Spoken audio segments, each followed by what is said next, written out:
네, 뉴스타트 3부로 이어가겠습니다. 트럼프 대통령이 이란 발전소 공격 유예를 열흘 동안 연장하겠다고 밝혔습니다. 이란의 협상을 압박하고 나선 건데 한편으론 군사작전으로 석유 통제권 장악에 나설 수 있다고 경고했습니다. 워싱턴 연결합니다. 홍상희 특파원, 트럼프 대통령이 이란 발전소 공격을 또 유예한다고 밝혔네요. 네, 트럼프 대통령은 잠시 전 SNS 트루스 소셜에 올린 글에서 이란 에너지 시설 공격을 미 동부 시간 4월 6일 월요일 저녁 8시까지 유예하겠다고 밝혔습니다. 이란 정부의 요청이 있었다면서 대화가 진행 중이고 아주 잘 진행되고 있다고 말했는데요. 앞서 23일 닷새 동안 공격을 유예했는데 유예 시한을 하루 앞두고 다시 열흘 연장한 겁니다. 앞서 백악관에서 연 내각회의에서는 지금 합의를 간절히 원하는 건 이란이라고 강조했는데요.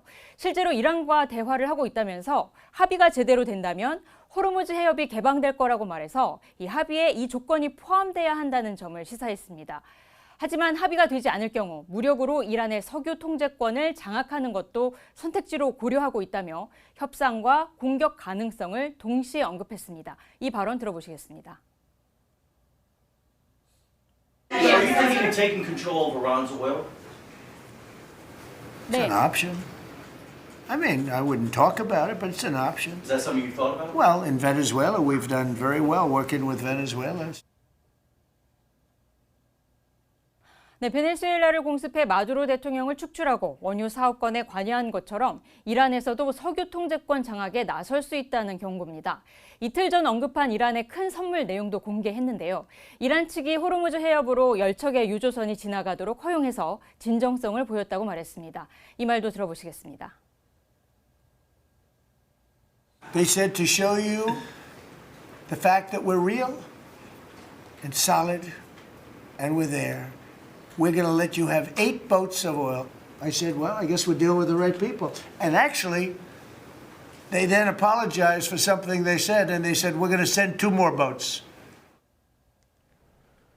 이렇게 공격을 다시 유예한 것은 협상 가능성 쪽에 무게를 둔 것으로 보이는데요. 최후의 공격 가능성도 있다는 보도가 나왔다고요.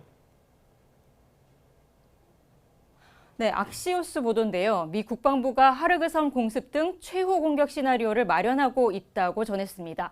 이란의 호르무즈 해협 통제에 영향을 미치는 목표물에 대한 공격을 준비하고 있다는 소식인데요. 하르그 섬과 라라크 섬 공격, 호르무즈 해협 서쪽 입구인 아부 무사 섬 점령, 또 해협 동쪽에서 이란산 원유를 수출하는 선박을 차단할 계획을 세우고 있다고 전했습니다. 내각회의에서 트럼프 대통령은 이란이 합의에 나서지 않을 경우 최악의 악몽이 될 거라고 경고했는데요. 이 발언도 들어보시겠습니다. They don't. We're their worst nightmare. In the meantime, we'll just keep blowing them away, unimpeded, unstopped. Well, there's not a thing they can do about it. They can't do anything about it. 스티브 위코프 중동 특사도 파키스탄을 통해 이란 측에 종전한 15개 항을 전달했다면서 오판하지 말라고 경고했습니다. 미군은 또 이란이 숨긴 고농축 우라늄을 확보하기 위해 관련 시설을 대규모 공격하는 방안도 준비하고 있는 것으로 알려졌습니다. 네, 이란 상황이 진정될 경우 우리나라도 호르무즈 지원에 모색할 거란 전망도 나왔다고요. 네, 앞서 트럼프 대통령은 나토 회원국뿐 아니라 우리나라에도 호르무즈 해협 군함 파견을 요청했었죠. 오늘 워싱턴 DC에서 기자들과 만난 미국 전직 고위 당국자는 전쟁 상황이 진전되면 한국도 호르무즈 지원에 나설 거라고 진단했습니다. 미국과 이란이 합의에 이르러 전쟁이 끝나더라도 이 선박 안전을 위한 군사력이 필요하게 될 거란 건데요. 트럼프 행정부는 현재 동맹국의 호르무즈 해협에서의 선박 호위 그리고 기뢰 제거를 요청하고 있고 동맹국 대부분은 안보 상황이 완화가 되면 참여할 수 있다는 입장을 보인 것으로 전해졌습니다. 이번 이란과의 전쟁으로 미 육군 정예 병력 또 미 해병 원정대가 중동에 파견된 것이 아시아 태평양 미군 배치에 영향을 줄 거란 전망도 나왔습니다. 또 다른 전직 당국자는 병력 배치 결정을 쉽게 바꿀 수 없고 군사작전이 종료돼도 이란의 위협 억제를 위해 당분간 중동 지역에 미군 병력이 주둔할 거라고 예상했습니다. 지금까지 워싱턴에서 전해드렸습니다. 네, 하지만 트럼프 생각과는 다르게 상황이 그리 녹록하진 않아 보입니다. 예멘의 친이란 후티 반군이 본격 참전을 예고했고요. 반대로 이스라엘은 지상군을 증파했습니다. 확전 가능성이 크다는 전망 속에 국제 유가는 급등했고 뉴욕 증시는 급락했습니다. 이번엔 뉴욕 연결합니다. 이승윤 특파원, 트럼프가 휴전을 압박하고 있지만 전쟁은 오히려 확전 양상을 보이고 있네요. 네, 그렇습니다. 이란 소식부터 먼저 전해드리면요. 이란 타스님 뉴스는 군 소식통을 이용해 지상전을 위해 100만 명 이상의 병력이 준비되어 있다고 보도했습니다. 또 최근 바시즈 민병대와 이란 이슬람 혁명 수비대 정규군 센터에는 참전하겠다는 이란 청년들의 요청이 쇄도하고 있다고 전했습니다. 소식통은 미군이 이란 남부 전선에서 지상전을 전개하는 어리석음을 범할 가능성이 있다는 추측이 확산함에 따라 미국인들에게 지옥을 선사하겠다는 열의가 넘친다고 주장했습니다. 이런 가운데 이란의 편에서 참전한 무장 정파인 헤즈볼라의 위협을 제거한다는 명분으로 레바논 남부에 지상군을 투입한 이스라엘이 병력을 늘리면서 작전구역을 확대하고 있습니다. 이스라엘군은 162사단을 레바논 남부 지역에 추가로 투입해 정밀 지상작전을 수행 중이라고 밝혔습니다. 이로써 레바논에 투입된 이스라엘군 병력은 총 5개 사단으로 늘어났는데 이스라엘이 헤즈볼라 위협 제거를 명분으로 레바논 남부를 장기 점령하거나 병합할 수 있다는 우려 섞인 전망도 나옵니다. 이에 맞서 예멘의 친이란 반군 후티는 참전 준비를 마쳤다며 중동 전쟁 상황에 따라 이란의 편에서 군사적 대응을 할 수 있다는 입장을 밝혔습니다. 후티 반군 지도자인 압돌 말리크 알 후티는 의리에는 의리로 보답한다며 군사적 대응이 필요한 상황이 전개되면 즉각 대응할 것이라고 말했습니다. 앞서 후티 반군은 가자 지구 전쟁이 발발하자 팔레스타인 무장 정파인 하마스 지원을 명분으로 수에즈 운하와 이어지는 홍해 입구 바브엘 만데브 해협을 지나는 상선을 공격했습니다. 이번에도 같은 방식으로 이란을 지원한다면 세계물류의 핵심 해로인 호르무즈 해협과 바브엘 만데브 해협 그리고 수에즈 운하가 동시에 봉쇄될 가능성도 있습니다. 이렇게 되면 산유국들이 몰린 아라비아 반도의 동남쪽과 서남쪽 통로가 모두 막히는 상황이 우려됩니다. 후티 반군의 발언을 직접 들어보시죠. نحن ندعو كل بلدان العالم الإسلامي إلى التعاون صفا واحدا لوضع حد للعربدة الصهيونية والطغيان الأمريكي الرامي إلى تنفيذ المخطط الصهيوني الذي يستهدف هذه الأمة بكلها. 네, 간밤에 시장 상황도 별로 안 좋았네요. 국제 유가는 치솟고 뉴욕 증시는 급락했죠. 네, 시장에서는 트럼프 대통령이 증시 반응을 보면서 발언과 정책 수위를 조절하는 타코 행보를 보인 것으로 해석하고 있지만 이미 뉴욕 증시는 마감했고 의구심은 여전합니다. 경제 전문가들은 이란 전쟁 휴전 전망이 약해지면서 시장 전반에 걸쳐 이 실망감에 이어서 불경기 속에 물가 상승을 의미하는 스태그플레이션에 대한 우려가 고조되고 있다고 짚었습니다. 경제 전문가의 분석을 직접 들어보시죠. Fears of stagflation, fears of resurgent inflation are not misplaced. It's very reasonable to be concerned here. 뉴욕 상업거래소에서 5월 인도분 서부 텍사스산 원유 가격은 전장보다 4.61% 오른 배럴당 94.48달러에 마감했습니다. 국제유가 기준인 5월 인도분 브렌트유 선물 종가는 배럴당 108.01달러로 전장보다 5.8% 상승했습니다. 트럼프 대통령의 이란 발전소 공격 유예 발언 이후 현재 뉴욕 유가와 국제 유가는 상승분을 어느 정도 반납한 상황입니다. 뉴욕 증시 3대 지수는 일제히 하락 마감했습니다. 우량주 30개로 구성된 다우존스 지수는 1.01%, 대형주 위주의 S&P 500 지수는 1.74%, 기술주 중심의 나스닥 지수는 2.38% 하락했습니다. 트럼프 대통령이 이란의 휴전 합의를 거듭 압박했지만 휴전 기대감은 오히려 약해지면서 글로벌 달러의 이 강세를 촉발해서 원달러 환율은 1,510원 선에 다가섰습니다. 뉴욕 시장에서 원달러 환율은 전장 서울 외환시장 종가 대비 8.3원 상승한 1,508원의 거래를 마쳤습니다. 트럼프 대통령의 이란 발전소 공격 유예 발언 이후에 위험자산 선호 심리가 살아나면서 현재 원달러 환율 역시 내려가고 있습니다. 지금까지 뉴욕에서 YTN 이승윤입니다. 네, 보신 것처럼 트럼프 대통령이 이란 발전소에 대한 공격을 또 한 번 연장했습니다. 어떤 의미를 읽어낼 수 있을까요? 김덕일 고려대학교 중동이슬람센터 연구위원, 주원 현대경제연구원 연구본부장 두 분과 함께 알아보겠습니다. 두 분 어서 오십시오. 세상에 진리는 없다고 이야기를 하지만은 트럼프는 언제나 겁먹고 도망친다라는 타코 많은 진리가 아닌가라는 생각이 듭니다. 그래서 오늘도 이 도망자에 대한 이야기부터 해보도록 하겠습니다. 트럼프가 이란 에너지 시설 공격을 또 한 번 유예하기로 했어요. 자, 이게 어떤 협상의 가능성이 있기 때문에 연장을 했다. 이렇게 긍정적으로 봐야 되는 겁니까? 아무것도 안 되고 있기 때문에 연장했다. 이렇게 나쁘게 봐야 되는 겁니까? 두 가지 다 볼 수 있을 것 같습니다. 계속해서 공격을 할 수 있지만 우리가 지금 기다려주는 것이라고 하면서 계속해서 이란 수뇌부로 하여금 계속해서 어떤 협상이라든가 그 대화의 자리로 나오라는 것으로 압력으로도 볼 수 있겠고요.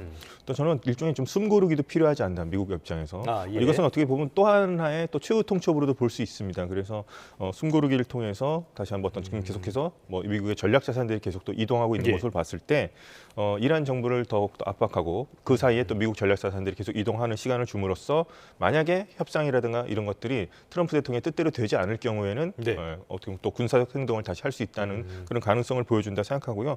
유예 시간 4월 6일까지라고 줬지만 뭐 그 전에도 충분히 그런 행동은 일어날 수도 있다고 생각합니다. 실제로 이번 공습 역시도 다음 주에 협상을 하겠다 그러고서는 공습을 했잖아요. 그렇기 때문에 이란 쪽에서는 신뢰할 수 없다. 이거 함정 아니냐 이런 반응도 나온 것 같은데요. 이렇게까지 유예를 준 것, 이런 것들이 상황을 바꿀 가능성, 위원님은 어떻게 보십니까?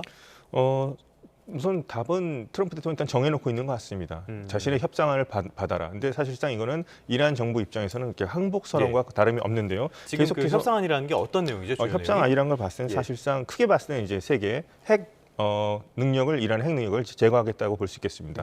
이란 영토 안에서의 우라늄 농축 권리, 그다음에 우라늄 퍼센티지 0%로 절대 할 수 없다는 것, 그리고 핵시설을 폐쇄하라는 점, 그다음에 문제가 되는 게 60%까지 농축되는 고농축 우라늄 450kg을 해외로 반출하라는 겁니다. IAEA에게 넘기거나 아니면 뭐 미국이 가져올 수 있다고 얘기를 했으니까요. 핵 문제만 놓고 봤을 때도 이런데 합의의 가능성이 사실상 없죠. 이란 같은 경우는 이것은 자신의 핵 주권이라고도 얘기를 하고 있고요.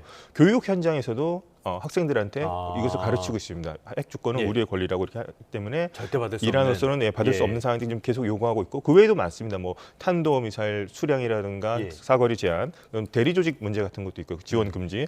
이것은 또 이란의 혁명 정신, 현재 혁명으로 세워진 국가니까요. 혁명 정신을 어긋나는 거기 때문에 이란이 현 체제에서는 받을 수가 없는 상황인데 사실상 이제 항복을 요구하는 거라고 볼 수 있겠고 오히려 시간을 주는 것이 오히려 트럼프 대통령이 뭐 물러나는 측면도 있겠습니다만 저는 숨고르기라 보고 더 한번 이란 수뇌부를 좀 압박하기 위한 그런 시간 벌기 작전이 아닌가 그렇게도 해석할 수 있을 것 같습니다. 알겠습니다. 여러 가지 측면들이 담겨 있는 것 같은데요. 시장의 반응을 보면은 이게 조금 더 명확하게 드러나는 것 같습니다. 일단 시장은 더 이상 트럼프를 전혀 신뢰하지는 않는 것 같아요.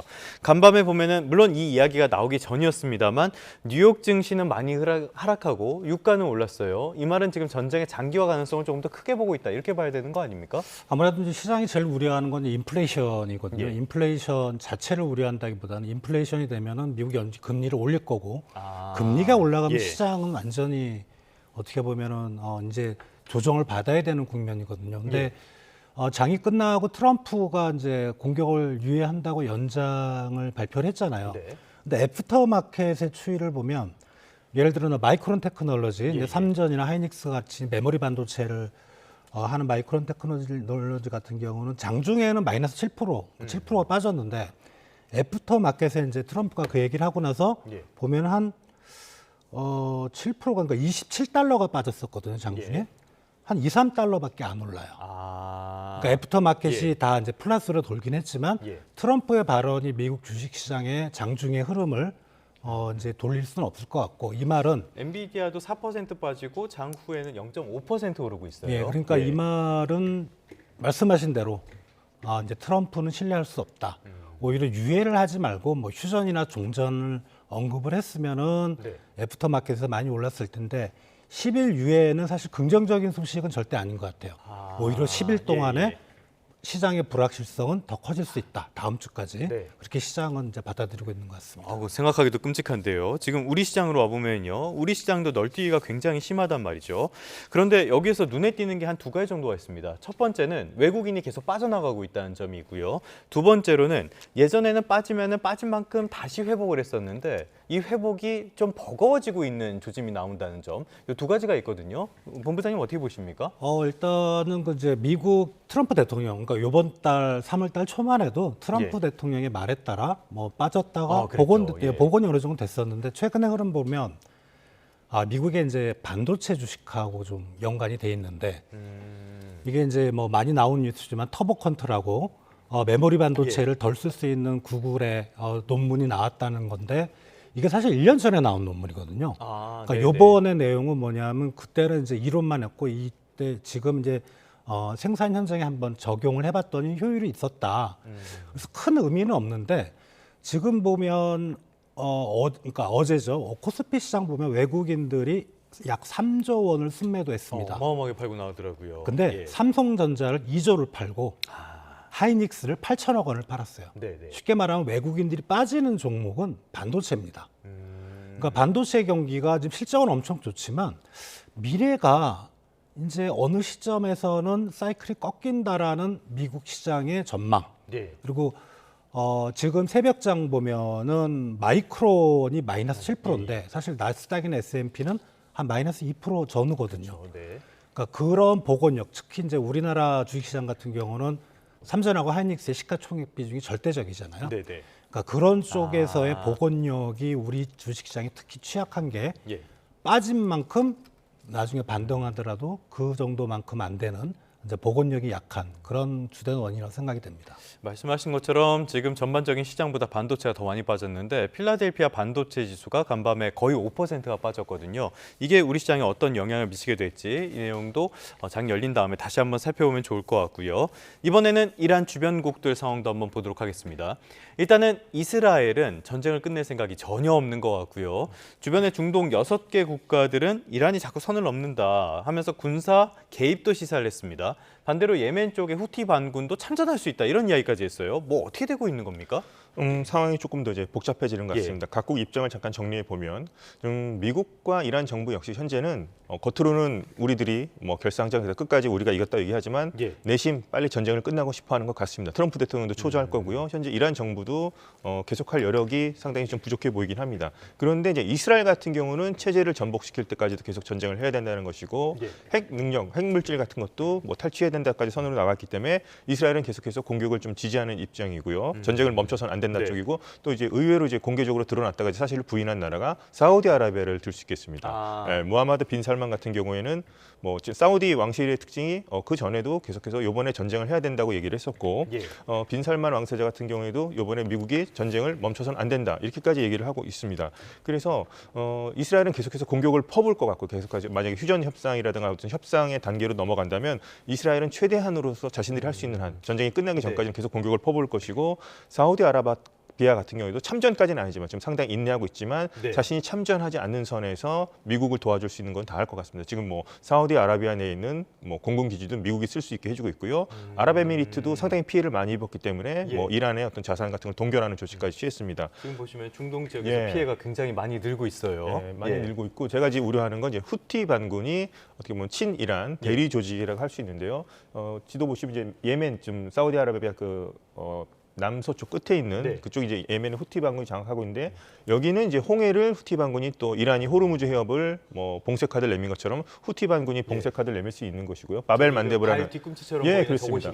바벨 만데브 해협인데 여기를 예를 들어서 후티 반군이 작전을 펼친다 경우에는 인도양에서 홍해, 또 유럽 지중해로 이어지는 그 우회 통로가 또 다시 한번 어려움을 겪게 될 것이고 이렇게 될 경우에는 또 이집트 같은 경우에는 이제 수에즈 운하 수입을 통해서 상당 부분 의지하고 있고 현재 수에즈 운하를 통해서 좀 경제 발전을 추구하려고 하고 있는데 이집트 역시 뭐 직접 참전까지는 아니겠습니다. 이집트도 여기에 또 연루될 수가 있겠고 뭐 주변 국가들도 또 연루될 수가 있겠죠. 지금 그렇기 때문에 상황이 예를 들어서 홍해 지역까지도 이제 확전될 가능성도 있다 이렇게 볼 수 있겠습니다. 그래서 뭐 협상, 뭐 휴전 협상까지는 어떻게 멀고도 긴 아직도 좀 확실하게 보이지 않는 상황에서 해결책이 보이지 않는 상황에서 각국들이 상당 부분 더 개입할 가능성은 오히려 높아진다는 점을 저는 좀 우려하고 있습니다. 알겠습니다. 당장 우리에게 걱정이 되는 것은 역시 호르무즈 해협의 봉쇄 상황이 아닌가 싶은데요. 주한 이란 대사가 한국은 적대국은 아니지만 미국과 연관된 선박이기 때문에 통과는 못 시켜주겠다 이렇게 이야기를 했단 말이죠. 그렇다면 우리 선박의 호르무즈 해협 이 고립 장기화 계속 장기화될 수밖에 없는 상황 아닙니까? 겁니까? 예, 그렇습니다. 비적대적 국가라고는 얘기를 했습니다만 미국과 이스라엘과 연관이 없어야 된다고 하지만 많은 우리 선박 같은 경우 제가 봤을 때 미국 보험사라든가 미국 예. 관련 정유시설 같은 거를 전혀 연관이 없는 선박이 과연 몇 척이나 될까 생각해 봤을 때는 상당 부분 뭐 미국과 연관이 있을 수도 있고요. 그러면 그런 선박은 통과시켜주지 않겠다는 뜻으로 볼 수 있겠습니다. 네. 이 부분은 지금 이란 정부가 이 뭐 쿠제치 대사 같은 경우는 이란 정부의 외교 중앙 정부에서 이제 외교 지침을 받아서 이렇게 얘기하는 거겠습니다만은 이거는 좀 전 언어 도단이라고 생각할 수 있겠습니다. 이것은 이제 뭐 갈라치기 전략으로서 미국에 협력하지 말고 우리랑 얘기하면 될 것이다라는 네. 얘기라고 볼 수 있겠습니다만 장기적으로 봤을 때는 이거는 결국 이란에게도 좋은 게 아닙니다. 자충수가 될 수 있고요. 하나 그래서 눈여겨보는 것 중에 하나가 프랑스의 합참을 중심으로 해서 예. 좀 군 수뇌부들이 모이기로 했습니다. 그래서 우리한테도 요청이 있었다고 예, 그러던데요. 요청이 있었고 예. 그러니까 점점 이게 그러니까 미국의 대이란 봉쇄 작전 많은 국가들이 거부감을 느꼈지만 네. 지금 반대로 이제 프랑스 쪽으로 하는 것은 우리나라도 지금 현재 포함이 돼 있죠. 여기에는 그래서 외교적인 부분에서 이란을 스스로 지금 고립시키는 전략으로 가고 있다는 네. 점에서 상당히 이란이 이렇게 얘기한다는 것은 법적으로도 맞지 않고 상당히 좀 근시안적인 정책입니다. 그래서 이란 정부에서 빨리 이 호르무즈 해협 같은 경우에는 이제 자유화 항행의 자유를 보장하는 쪽으로 나가야 되고 그렇지 않을 경우는 정말 본격적인 국제적인 압력으로 작용할 수 있고 네. 국제사회를 적으로 만드는 행위라는 점을 이란 정부도 조금 생각할 필요가 있을 것 같습니다. 길게 갔을 때 본인들에게 결코 좋은 일이 아닐 것이다. 네. 자, 당장은 보면요. 지금 시장이 많이 흔들리고 거시적인 지표들도 안 좋은 상황인데요. 지금까지 환율을 주로 말씀을 드렸었는데 오늘은 이 부분 한번 살펴봐야 되겠습니다. 우리나라도 그렇고 미국도 그렇고 지금 금리가 많이 오르고 있단 말이죠. 지금 상황이 왜 금리랑 연결이 되는 건지, 금리랑 오르면은 뭐가 어떻다는 건지 설명 좀 부탁드릴게요.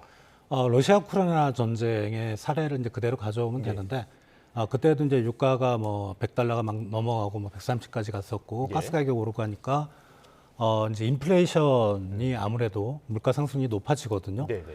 그러면은 사실 공급 쪽에서 인플레이션 압력이 높아졌을 때는 중앙은행이 금리를 변동해서 대응하는 게 이론적으로는 아닌데 연준은 그때 막 0.75씩 올리고 그랬거든요. 자이언트 스텝 뭐 이런 말까지 나왔었죠. 예, 그럼 이런 상황이면 사실 그때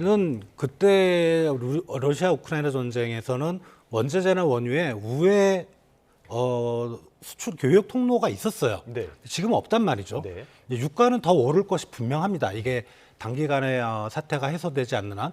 그러면 미국 연준은 이제 금리를 올릴 거다. 올릴 것이다. 연준만 올리는 게 예. 아니고 지금 유럽 중앙은행은 시장에서 나오는 얘기가 한두 달 내에 금리 인상을 할 거다라는 얘기까지 나오고 있거든요. 네. 모든 중앙은행들이 이제 금리를 올려야 되고 그렇게 되니까 상당히 이제 금리가 올라갈 것을 채권 시장에서 미리 예상을 하는 거죠.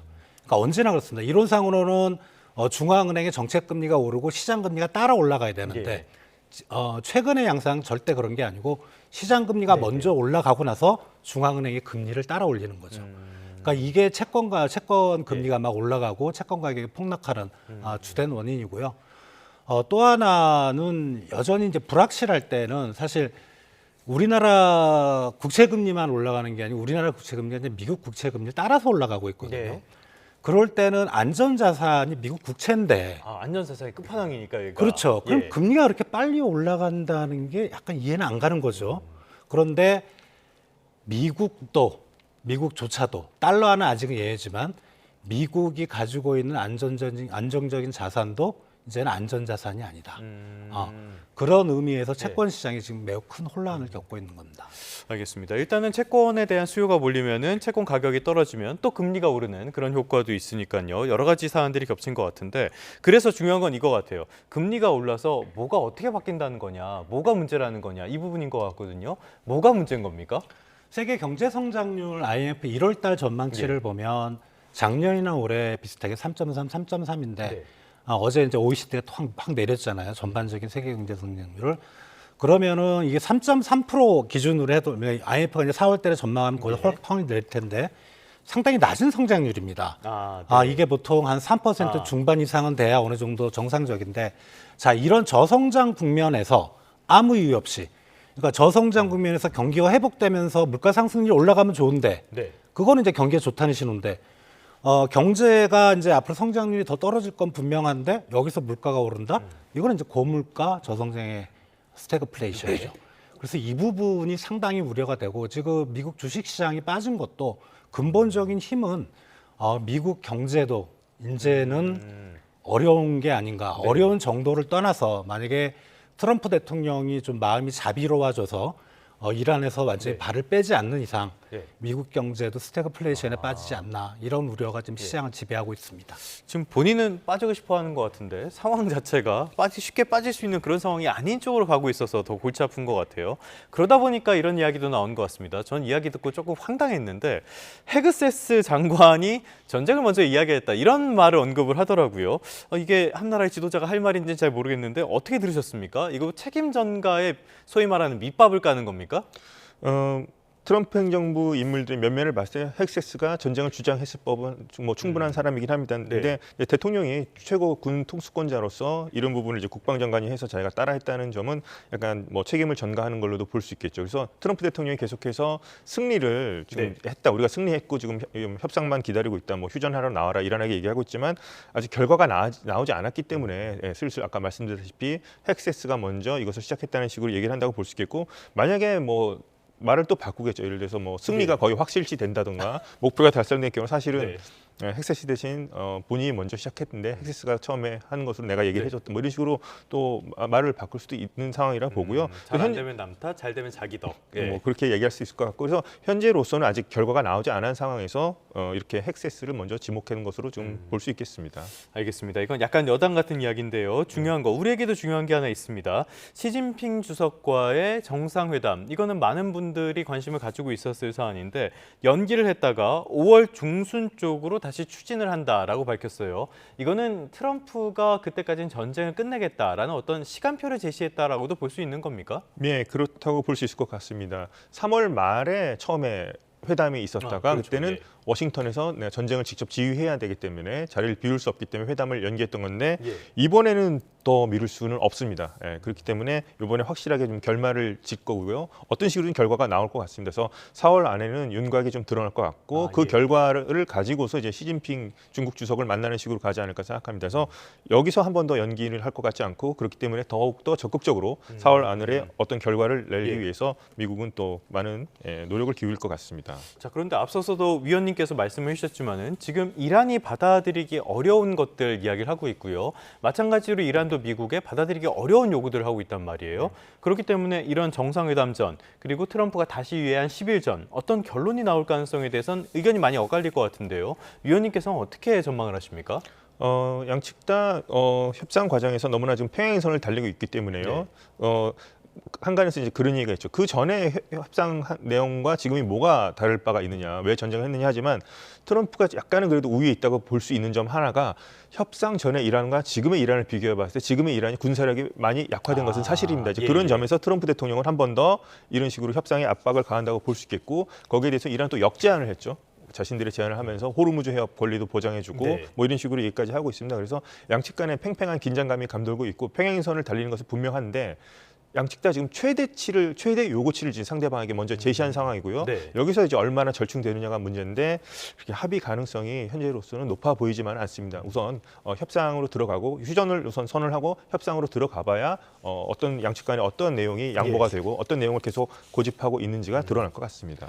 그렇기 때문에 장기화에 대한 우려가 계속 커지고 있는데요. 일단은 오늘부터 2차 석유 최고 가격제가 시행이 돼서 석유 가격이 더 오르게 됐습니다. 기름값이 리터당 2,000원은 넘을 것 같아요. 정부는 이런 부담을 줄이기 위해서 유류세를 지금보다 더 인하를 하겠다라고 이야기를 하고 있는데요. 이런 효과들은 어떻게 보십니까? 일정 부분 이제 효과는 있겠지만 사실 이제 그 정부의 그 최고 가격제 올라가는 폭보다는 유류세 인하폭이 좀 작은 것 같아요. 그러다 보니까 이제 주유소 가격이 아마 이제 최고 가격제 새로 시작이 되면 대부분 2,000원대로 다 넘어갈 겁니다. 그리고 지금 이제 WTI가 사실 90달러대 초반에서 그래도 좀 버티고 있었는데 최근에 올라가는 추세거든요. 이런 추세라면 이제 WTI 기준으로도 100달러까지도 갈 수 있을 것 같아요. 그러면 이제 사실 이 유류세 인하폭은 별 의미가 없고 뭐 이 정도 추세가 만약에 한 1, 2주만 더 지속이 되면 뭐 2,500원 이상도 네. 휘발유 주유소 판매 가격으로 그렇게 올라갈 가능성이 높다고 생각이 됩니다. 당장 휘발유 가격도 문제가 있는데요. 또 하나 문제되는 게 지금 나프타 수급에 대한 우려가 굉장히 커요. 나프타 무슨 제품입니까 이게? 이제 원유를 정제하면 제 기준으로 이제 중학교 다닐 때 네. 공업 시간에 가등 경중 그래서 예. 가솔린 등유 경유 그래서 나프타가 또 부산부로 나오거든요. 공업 과목 오랜만에 들었습니다. 예. 나프타가 이제 우리나라로 들어오면 이제 우리나라의 국내 생산이 50%, 네. 해외 수입이 한 50%인데 그 해외 수입의 50%의 한 절대적인 부분이 중동 지역에서 오는데 그것도 막혀 있거든요. 네. 원유조차도 안 들어오니까 나프타 생산도 안 되고 나프타를 통해서 에틸렌이 되고 에틸렌이 기초 석유화학 제품을 다 넘어갑니다. 예. 가장 대표적인 게 라면 봉지. 그러니까 나프타가 안 되면은요 지금 우리 비닐하우스도 못 치고 농산물도 우리 마트로 들어올 때는 다 포장이 들어오잖아요 비닐로. 그러니까 우리가 제품을 살 수가 없는 거죠. 그렇게 되면은 이게 극단적인 경우에는 정말 우리가 마트 가면은 살 제품이 없는 거예요. 네. 포장이 안 되니까. 그렇죠. 예. 예. 우리가 뭐 양재기를 들고 갈 수도 없는 거고 그런 비닐이 없기 때문에 그런 부분이 상당히 심각한데 지금 나프타가 업계에서는 한 1, 2주 정도까지만 버틸 수 있고 이미 가격들은 많이 올랐고요. 그런 것 같더라고요. 가격이 올라도 공급이 지금 안 되고 있습니다. 이제 그런 부분이 오히려 기름이 없으면 우리가 사실 뭐 재택근무를 하든 뭐 상업용 자동차 빼놓고는 그냥 왔다 갔다 거리면 되는데 이게 나프타가 없으면 결국은 우리 생명과 직결되는 문제입니다. 그렇기 때문에 석유화학의 쌀이다라고 부른다고 하는데 그래서 정부가 내놓은 대책이 나프타 수출 금지예요. 오늘 0시부터 했거든요. 이거는 실효성을 어떻게 보십니까? 실효성은 있죠. 우리가 이제 석유화학 제품을 많이 만들어서 바깥에다가 이제 수출하는. 근데 생각해 보시면 절반을 해외에서 수입했었단 말이죠. 그러니까 우리가 수출 금지를 한다고 한들 큰 효과는 없을 것 같고 결국은 이 호르무즈 해협이 풀리지 않는 이상 나프타 문제는 상당히 더 심각해질 가능성이 있다고 생각됩니다. 어찌됐든 어떤 대책을 내놓든지 간에 우리는 이러한 상황이 개선되는 것밖에는 기대할 수가 없는 그런 모습인 것 같습니다. 지금까지 김덕일 고려대학교 중동이슬람센터 연구위원, 주원 현대경제연구원 연구본부장 두 분과 함께했습니다. 오늘 말씀 고맙습니다.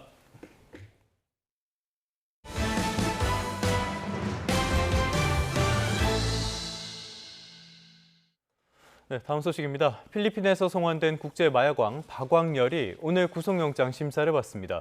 경찰은 현재까지 박 씨의 마약 범죄와 관련한 국내 공범 236명을 파악해 42명을 구속했는데요. 공범이 더 있을 것으로 보고 수사를 확대한다는 방침입니다. 정영수 기자입니다.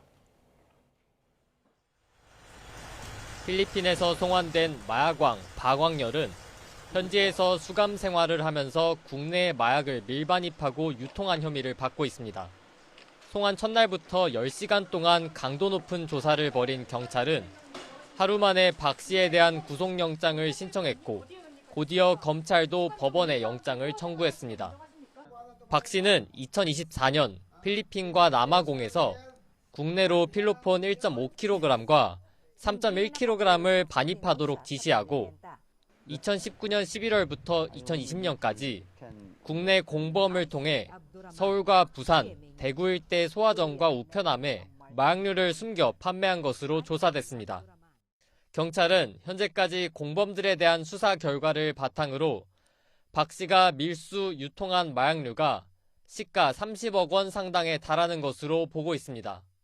박 씨의 마약 범죄와 연관된 국내 총책과 밀반입책, 매수자 등 공범은 236명인 것으로 파악됐습니다.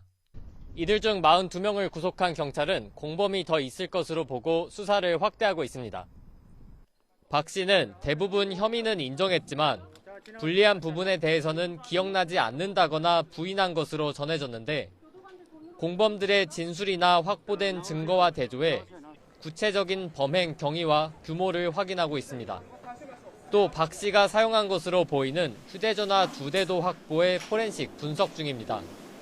박광렬은 초기에는 무통장 입금, 이후에는 가상자산으로 대가를 받은 것으로 조사됐는데 경찰은 계좌를 추적해 범죄 수익도 환수할 방침입니다. 경찰은 오늘 박 씨에 대한 신상정보공개 심의위원회를 열고 신상 공개 여부를 결정할 예정입니다. YTN 정영수입니다.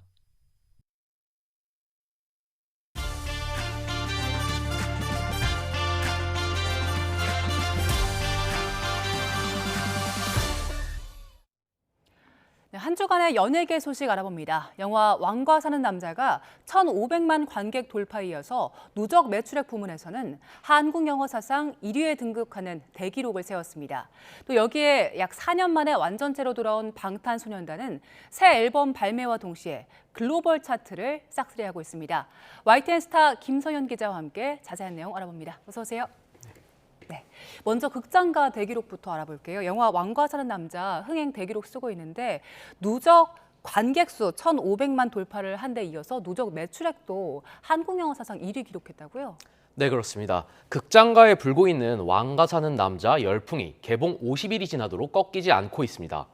배급사 측은 그제 오후를 기점으로 이 영화의 누적 관객 수가 1,500만 명을 돌파했다고 밝혔습니다. 1,000만 고지를 밟은 지 불과 19일 만에 달성한 대기록인데요. 이로써 왕과 사는 남자는 신과 함께 국제시장을 단숨에 뛰어넘고 명량과 극한 직업에 이어 한국 영화 역대 박스오피스 흥행 순위 3위에 당당히 이름을 올렸습니다. 더욱 놀라운 건 수익입니다. 티켓 가격 상승 등의 영향이 반영되면서 누적 매출액이 1,425억 원을 넘어섰는데요. 이는 역대 1, 2위 관객 수를 보유한 극한 직업과 명량의 수익을 모두 제친 수치로 한국 영화 사상 단일 작품으로는 역대 매출액 1위에 등극하는 쾌거를 이뤘습니다. 가족 단위는 물론 중장년층 관객의 입소문을 타며 여전히 높은 좌석 점유율을 유지하고 있어 역대 흥행 2위인 극한 직업의 기록까지 갈아치울 수 있을지 영화계에 이목이 집중되고 있습니다. 네, 이 열풍이 서점가까지 번졌더라고요. 각본집이 출간이 될 예정인데 출간 전에 베스트셀러 1위에 올랐다고요?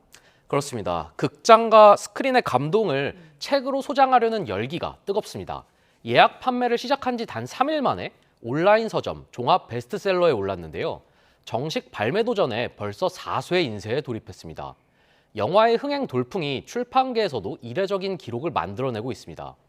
가장 큰 인기 비결은 영화에선 볼 수 없었던 디테일입니다. 편집된 대사나 배우들의 미세한 심리 묘사가 세밀한 지문으로 고스란히 담겼고요. 고서 느낌을 살린 표지 디자인과 엔딩 스토리보드, 그리고 주연 배우들의 친필 사인까지 수록돼 팬들의 소장 욕구를 자극하고 있습니다. 이 각본집도 한번 볼만 하겠네요. 영화 보고 단종하려 하신 분들 많았는데 박지윤 씨가 이번엔 본업인 가수로 돌아온다고요? 네, 영화 왕과 사는 남자에서 애절한 감정 연기로 극장가에 이른바 단종아리 신드롬을 일으킨 박지윤 씨가 본업인 무대로 돌아옵니다. 다음 달 29일 새 싱글 앨범 리플렉트를 발매하며 2023년 이후 약 3년 만에 가요계로 복귀하는데요. 소속사 측은 이번 앨범이 지나온 시간을 돌아보고 현재 자신을 비춰보는 과정을 담았다고 설명했습니다. 그간 연기 활동을 통해 한층 깊어진 감정선이 음악에 어떻게 녹아들었을지가 가장 큰 관전 포인트인데요. 컴백 열기를 끌어올리기 위해 음원 발매 직전인 4월 25일과 26일 이틀 동안 단독 팬미팅을 열고 팬들과 먼저 만날 계획입니다. 네, 이번엔 가요계 소식도 짚어보겠습니다. 방탄소년단 기세가 대단합니다. 지금 새 앨범 발매되자마자 전 세계 주 음악 차트 휩쓸이하고 있다고요? 네, 방탄소년단의 정규 5집 앨범이죠. 아리랑과 타이틀곡 수임이 전 세계 음악 시장 최정상을 장악하고 있습니다. 가장 먼저 눈에 띄는 건 다음 주 발표될 미국 빌보드 차트 전망입니다. 메인 앨범 차트인 빌보드 200에서 압도적인 수치로 1위 등극이 확실시되고 있고요. 메인 싱글 차트 핫 100 역시 1, 2위권 최상위 진입이 유력한 상황입니다. 글로벌 플랫폼에서의 기세도 매섭습니다. 스포티파이 데일리 톱송 글로벌 차트에서 3일 연속 1위를 지켰고 애플 뮤직 글로벌 차트에서는 1위부터 5위까지 이른바 줄세우기를 기록했습니다. 이웃나라인 일본에서도 오리콘 주간 차트 3관왕을 차지하며 해외 아티스트 최고 기록을 갈아치웠습니다. 네, 지난주 컴백 공연 화제였는데 보러 가지 못한 분들이 넷플릭스 통해서 생중계로 많이 보신 것 같아요. 반응 어땠습니까? 네, 반응이 굉장했죠. 지난 21일 서울 광화문 광장에서 열린 방탄소년단의 완전체 컴백 무대가 넷플릭스를 통해 전 세계 190여 개국에 생중계됐는데요. 반응은 그야말로 폭발적이었습니다. 해당 공연 영상은 한국을 비롯해서 미국, 일본, 영국 등 77개국에서 넷플릭스 1위를 휩쓸었습니다. 넷플릭스 공식 집계 결과로도 누적 시청자 수가 무려 1,840만 명에 달했습니다. 넷플릭스는 자사 공식 채널에 BTS 관련 콘텐츠가 26억 2천만 회 노출됐다고 밝혔는데요. 오늘은 방탄소년단의 새 앨범 준비 과정을 담은 다큐멘터리 BTS 더 리턴도 넷플릭스를 통해 전 세계에 공개되며 이 뜨거운 열기를 이어갈 예정입니다. 네, 가요계 소식 하나 더 짚어볼 텐데 그 소속사 어도어가 뉴진스 전 멤버 다니엘 씨 그리고 미니진 전 대표 상대로 손해배상 소송 시작했는데 어제 시작됐잖아요. 분위기 어땠습니까? 네, 어제였죠. 어도어가 다니엘 측과 미니진 전 대표를 상대로 낸 431억 원 규모의 손해배상 소송 첫 재판이 열렸습니다. 다른 멤버들과 달리 어도어는 분쟁 주도 책임을 물어 지난해 12월 다니엘에게만 전속 계약 해지를 통보하고 거액의 소송을 냈는데요. 어제 재판에서 다니엘 측은 어도어가 고의로 재판을 지연시켜 아이돌 활동을 방해하려 한다며 신속한 진행을 요구했습니다. 반면 어도어 측은 통상적 절차일 뿐 연예 활동을 막는 것이 아니라고 맞받아쳤습니다.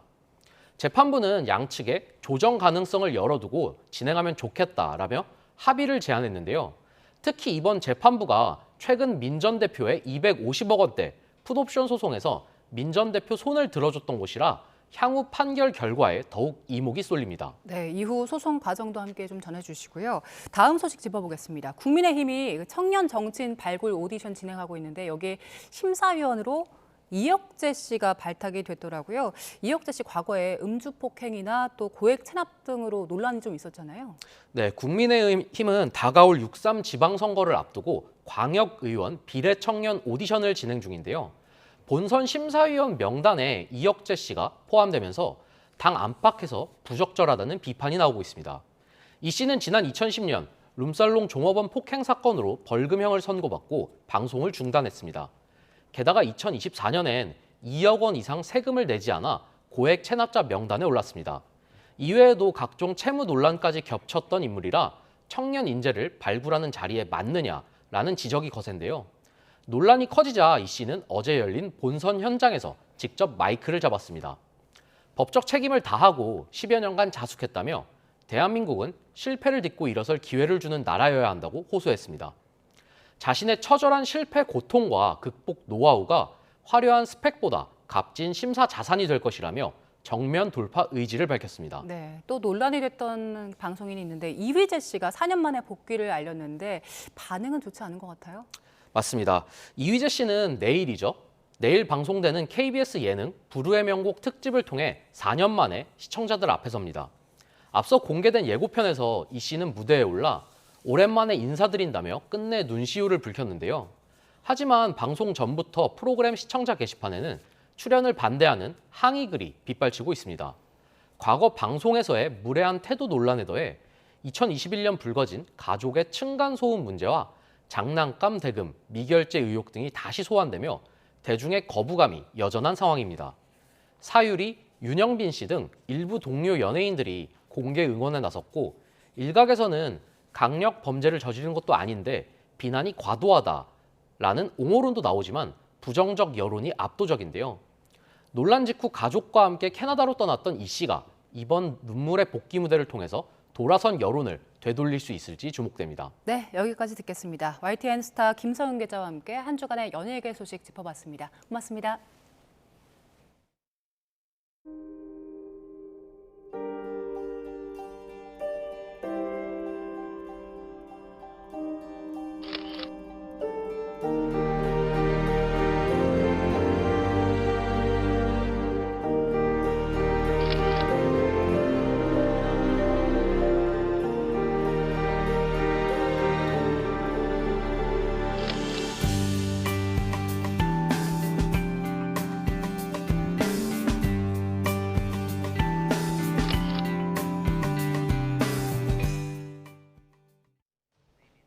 오늘도 한낮에는 4월 하순만큼 따뜻하겠습니다.